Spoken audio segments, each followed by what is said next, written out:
Question 25. Alex and Jun each invest $1,800 for 5 years. Alex's investment earns simple interest at a rate of 7.5% per annum. Jun's investment earns interest at a rate of 6.0% per annum, compounding quarterly.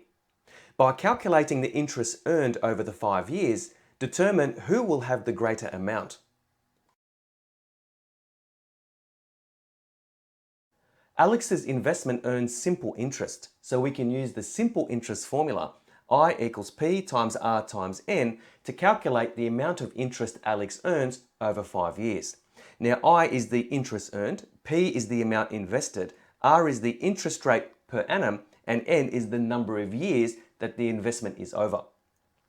Now P is 1,800, R is 7.5% or 0.075 as a decimal, and N is 5. So multiplying these three values together, we get $675.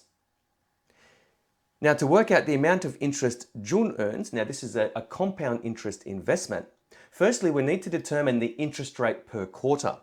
So Jun earns 6% per annum compounding quarterly, so we need to divide 6.0 divided by 4, and that gives us 1.5% per quarter.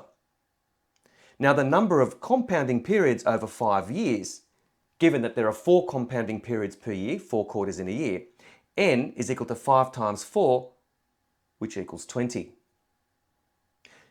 Now the compound interest formula gives us the value of the principal plus the interest combined, but we only want the interest.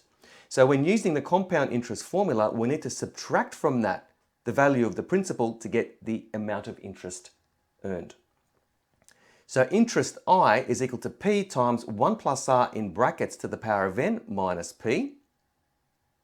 That's 1,800 times 1 plus 1.5% in brackets to the power of 20 minus 1,800, and that equals $624.34, correct to the nearest cent.